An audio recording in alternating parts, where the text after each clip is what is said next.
In this video, I'm going to be reacting to Mike Thurston and Andrew Tate Part 2. The first video they did together 3 years ago, I think, was a monumental cultural moment with philosophical phrases like, "What colour's your Bugatti?" being coined and then purported across schools all around the world, including my college at the time, where it was so synonymous with Andrew Tate and what he stood for, it actually got banned.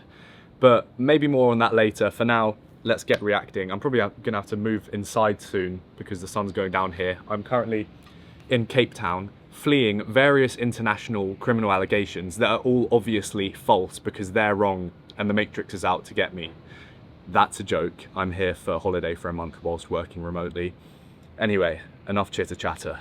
Let's get to reacting to the big dog himself. What is up, guys, and welcome back to another video, a video which has been asked for many times. This is part 2 of my most viewed video of all time. Last one hit 10 million views. I've been trying to make this happen for a while, but obviously we've been in different places, different times, but now the main man is back. So here we are once again, the exact same spot where we met 3 years ago, where the famous line was said. I like the colour. You like the colour? Yeah. Yeah, I had mixed reviews on the colour. Some people said they like it, some people said they don't like it, and I said, well, what colour's your Bugatti? Regardless of anything going on right now, that is fucking funny, especially the way he says it as well.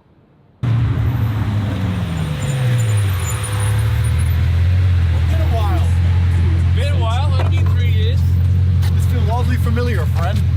You good?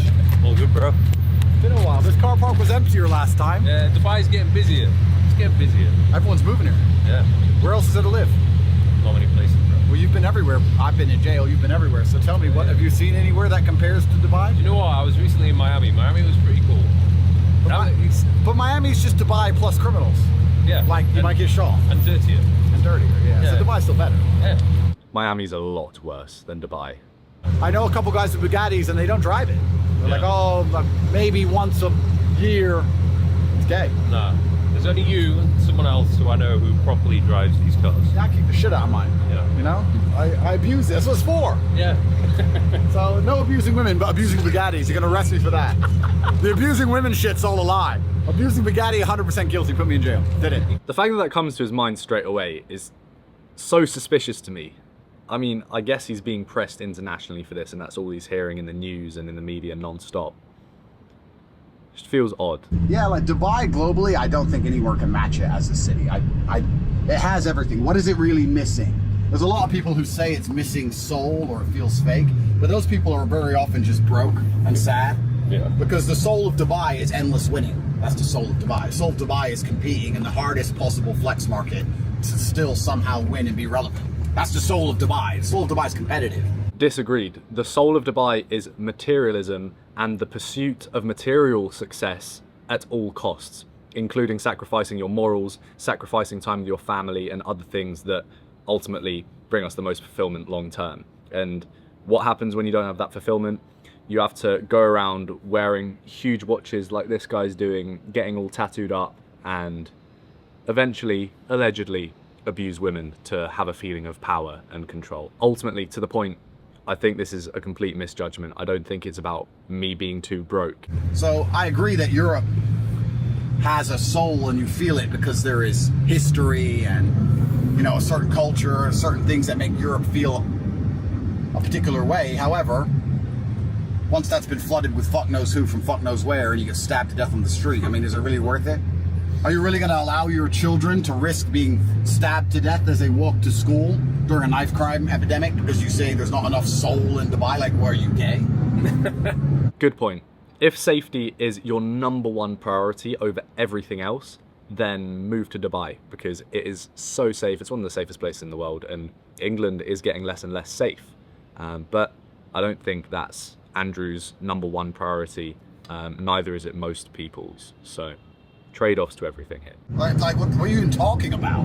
What's the soul of London? Chicken and chip shops? Exactly. Like, so it's lost kind of, his soul. Yeah, well, of course. Like, if you go to London now, Whereas if you were there like 10 years ago, 20 years ago, you'd feel British. You'd feel this sense of pride. Yeah. But now it's like, where the fuck am I?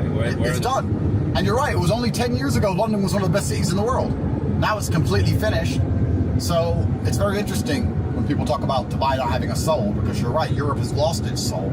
Agreed on the point of London losing its soul. I would never in a million years argue for London now being a better place to live than Dubai. London is losing its soul. It's a genuine problem, and that's why people like me are moving out of there. In America, in fact in most democratic countries, but it's most tangible in America, most of the energy is going towards this constant never-ending civil war called democracy. So you have the smartest people in America are constantly trying to win an election, trying to win a midterm, trying to get one up on each other, trying to get media against the other one, arresting political opponents, trying to draw up cases on me because I'm affiliated with whoever. Like it's like a constant fight all the time. Do you know what I mean? Yeah, yeah. And it's very decentralized. Like you don't know who the ruler is. Like Trump can be like, yeah, I'm cool with you, but then some low idiot, nobody AG can start sending letters around with your name all over it. Because he's a jackass trying to make a name for himself, and he's upset that his wife pegs him. And then you have to make it clear that he's a pussyhole. So you're sitting around like, what the fuck is this? Is this a country? Like, who's the boss here? We have Captain Peg running his mouth on fucking television. I don't give a fuck anymore. I'm past it. I've taken my vaccine. You can't threaten me with the law. I'm done. I don't give a shit anymore. Yeah. But I don't know. It just feels chaotic, America. I can't explain it. Like, so much is always going on. It feels like I'm in a war zone. Does that make sense? I feel like I'm on edge. So what Andrew's arguing for here is greater centralization of power, and he's essentially just slagging off democracy as a whole. And democracy is the worst system we could have possibly put together, except for all other alternatives. So I think it's worth bearing that in mind rather than what it seems he's doing, which is advocating for autocracy instead with one big man in charge. I don't know if that's the best solution. And there's three types of people, right? There's places where you have to fear the criminals, and there's places where you have to fear the government. So places you have to fear the criminals is like England, no one's scared of the police.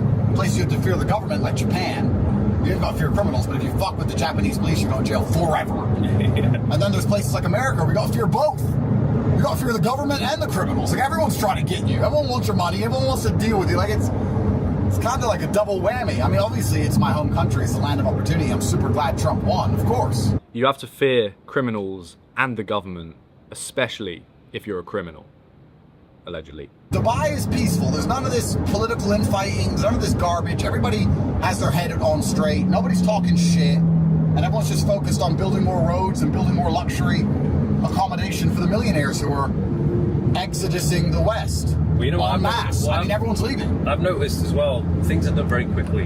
Yeah. There's no fucking around. Like in other places, particularly the UK, if they want to change something or they want to build something, it's like, oh, we need to sit down in a room with like 50 people and discuss for months on end whether or not we should do this, and then by the end of it, nothing happens. And you've just wasted everyone's time and money. 100%. The bottom line of all this is that democracy is inefficient compared to monarch rule. The point of monarch rule is, I said do this, yes sir, let's do it. Democracy is a bunch of people talking, it's inefficient.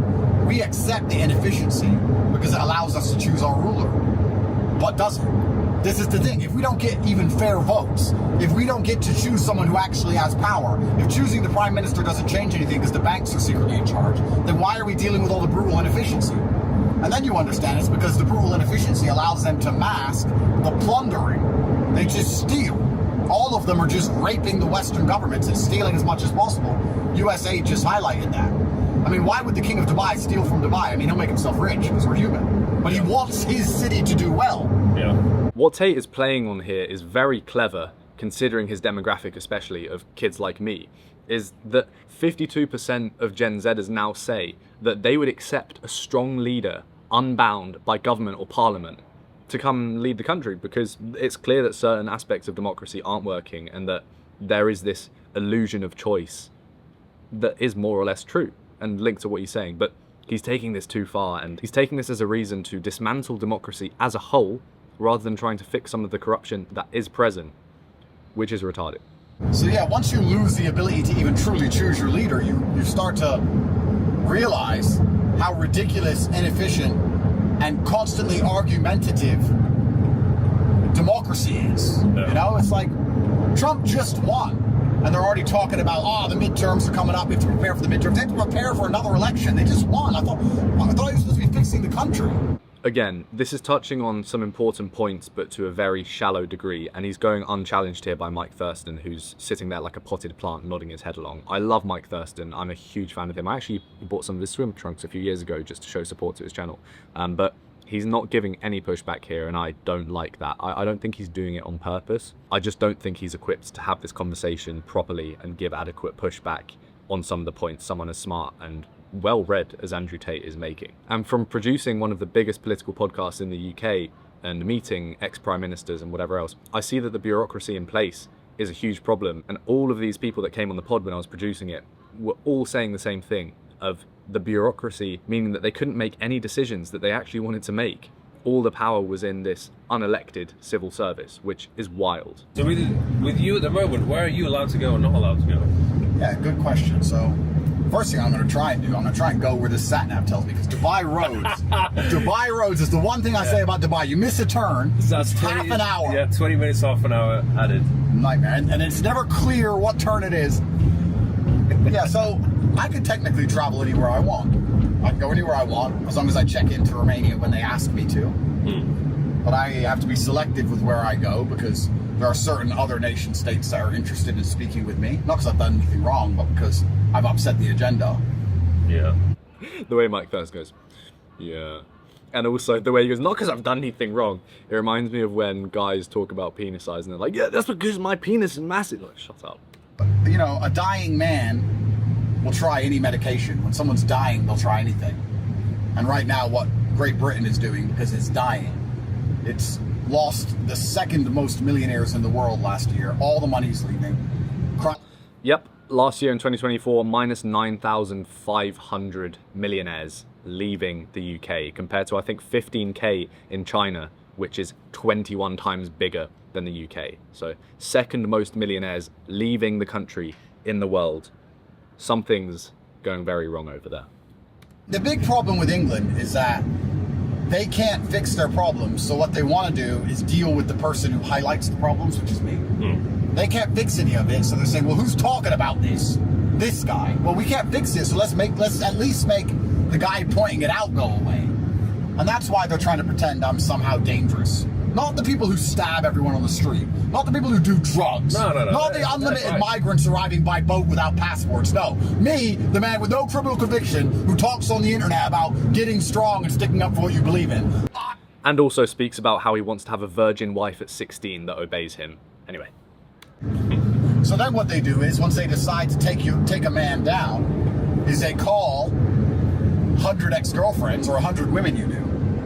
And they only need a 1% success rate. Yeah. They only need 1 out of the 100. 1 out of 1,000. They can go with a 0.1% success rate. If they can get one silly bitch to lie, now you're fucked.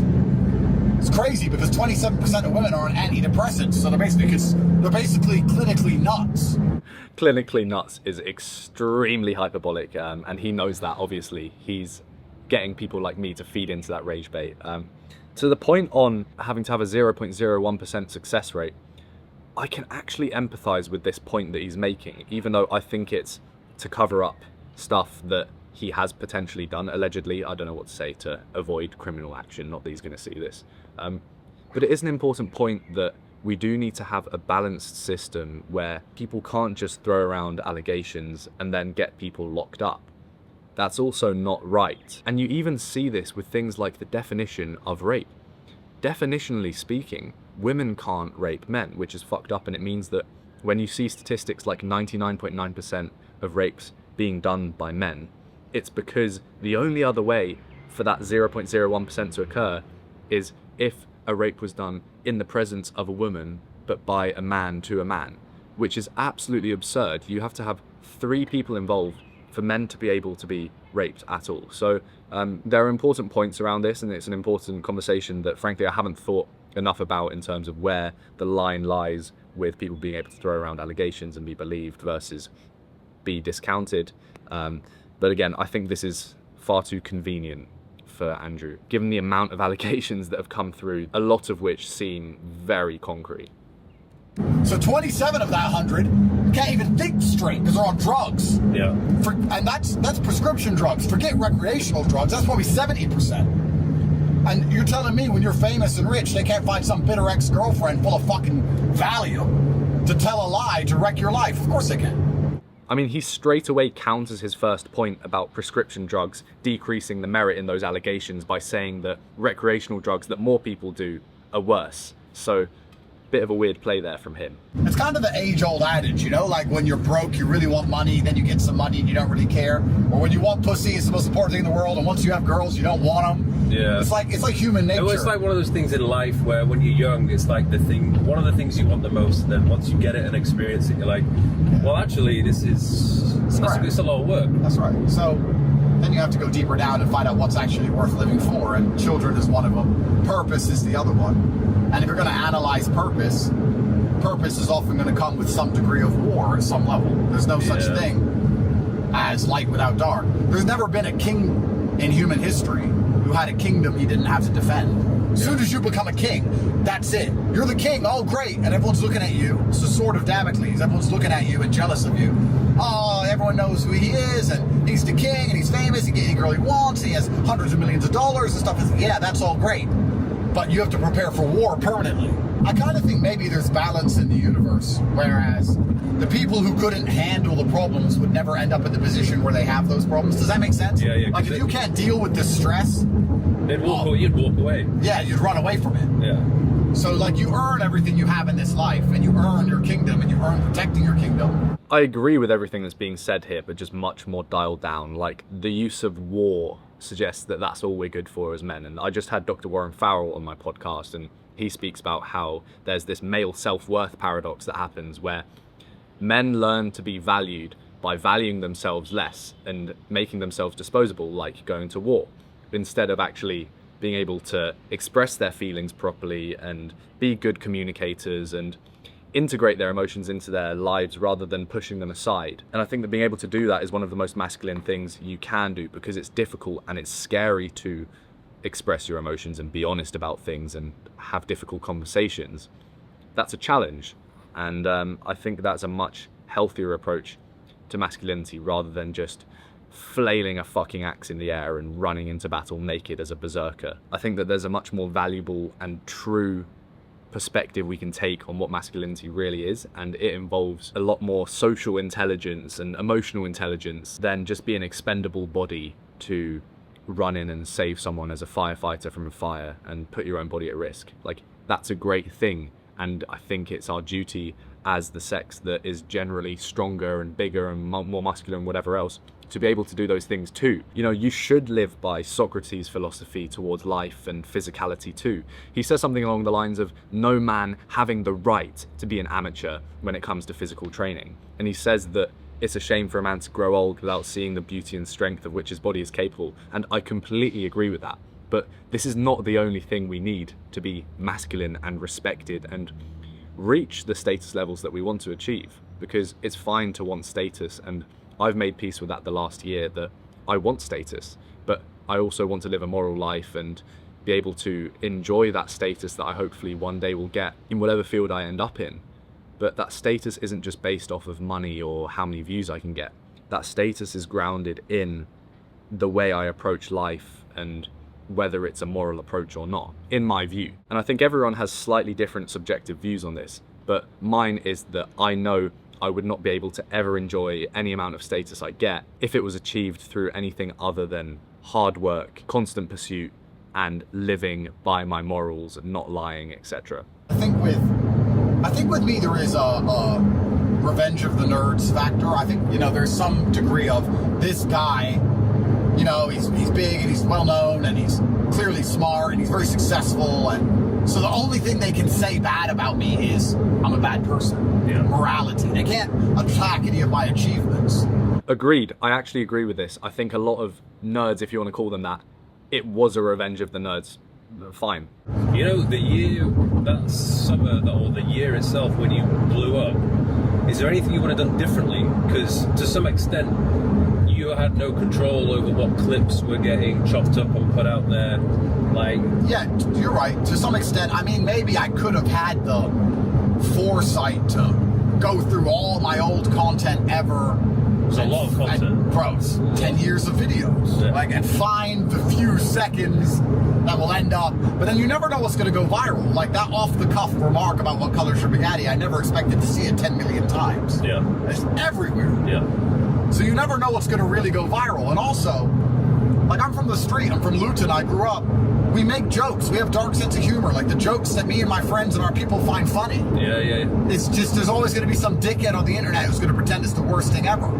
Like, my friendship group is named Racism. Like, that's what the group chat's called. Like, that's the kind of stuff we do. So even if I would have had the foresight, I would have gone through and thought, oh, that's just funny. Yeah. Oh, that's just a joke. Agreed. You're always going to get cut out of context, and I think it's just something you have to be prepared for as a content creator. Sadly, that's the state of play, and you can't prepare for that in any way by perfectly monitoring every single sentence that ever comes out of your mouth and making sure that it fits into the narrative that you meant for it to fit into without all the context. It's just impossible. And this shit happens. This is why I can empathize to a certain extent with some of this stuff being exaggerated and being cut out of context completely. But on this front, a lot of it is still fucked, even with the context. The media, the newspapers will convince you that I am hated. I can't walk down the street without crowds screaming my name. I'm loved. So the good people are talked about as if they're bad, like Trump, and the bad guys are talked about as if they're good. We're living in literally upside down world. To give my 2 cents on this, because everyone in my age has spoken about Tate at some point, I don't think he's loved to the point where people would run down the street chasing him at all. I think when he was in his peak, he stood not for what he believed in, but for going against what he didn't believe in, and people loved that. They rallied behind him, just like people rally behind Trump, not necessarily because they fully agree with what he's saying, but because of what he stands against. So I don't know about this whole messiah complex he has going on of people running down the street trying to chase him. I'm sure there are some people like that, but definitely not the majority. Yeah. And they're doing that to keep us off center so that we can never gather our spirit and powers long enough to unite and prevent ourselves from being perma-fucked. Because that's what's happening now in Western democracies. The average man is getting perma-fucked in every way.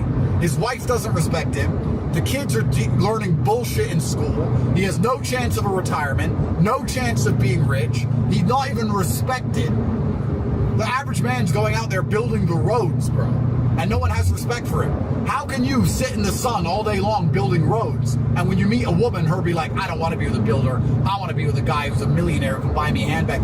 Bitch, those roads, you need roads. Says the guy who has Hustlers University promoting getting rich quick as if that's the only thing that matters, wearing these watches, driving these Bugattis, clearly signaling that that is what status revolves around. And then he's saying it's a shame that builders don't get enough female attention when they're the ones putting together and holding up our nations. This is so ironic, and it's a point that I've been making for months on my podcast, that the people that actually matter, the men that actually matter, who are working horrible, dangerous jobs to prop up our societies, way more difficult jobs than me sat in front of a fucking camera now, they get no credit. And it's because their jobs are way less marketable on social media, and the fruits of their labor are way less marketable on social media. A cool new road isn't gonna get 10 million views on TikTok, whereas Tate showing off his Bugatti or whatever is. So it's a fundamental flaw with where our media landscape is at the moment, the technology we have, the digital landscape as a whole, and maybe I'm part of that too.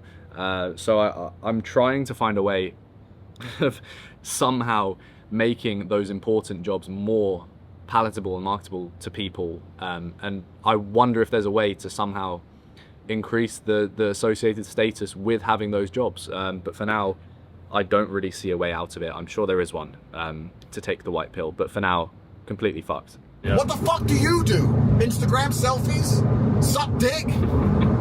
Bro, they don't do anything, these chicks, but they want to look down on men who do honest, hard labor. Yeah. Like, the whole world's fucked, and they want to keep us off kilter so no one realizes that. The reason they fear me so heavily is because I'm effectively a men's right activist. I say, well, men are allowed to want things too. They say, well, we want a man who's rich, and we want a man who's successful and high value and good looking and tall. That's what I want. Say, I don't want a hoe. Well, and then they lose their mind. Yeah. But I don't want a girl who's fun. I don't want a tunnel. Right, so we're Oxygen Gym, opened a couple months ago. This is probably one of Dubai's best gyms in terms of the equipment, just the size, the facility. No females, no music, strictly halal environment, no distractions. Sounds good. Sounds Get good. the job done. Very interesting gym rules. I'm actually going to go there. I didn't know it was men only, but I was meant to go there last time I was in Dubai. Anyway, they've arrived at the gym, and I'm guessing that they're going to just hit a session, chat some shit with bad audio. So I'll wrap this up here. I've been watching for half an hour now, and that's enough for me. Very interesting to watch, and very interesting now that I've spent some time speaking to experts who have doctorates about some of the issues that Tate discusses compared to when I first encountered him as a school kid, having not been exposed to any of these things. You see how he makes these leaps very fast between grounded points that are reminiscent of the truth to sweeping generalizations built to be marketable and provocative that discount the full truth. I think that's a pretty good general summary of what goes on, and it's a smart strategy. Like, no doubt a lot of content creators, especially in this sort of society, culture, whatever space, have the predisposition to want to ham things up and sacrifice some of the truth for the sake of marketability. And I'm not saying that I'm perfect. I'm sure I've done that in the past or have done it in this video or whatever, but I'm trying to not do it whilst making my videos as marketable as possible, which is an incredibly tough task to do, and we'll see how it turns out. Maybe one day I'll sell my soul so that I can be more marketable too. Anyway, hope you enjoyed, and I'll catch you in the next video.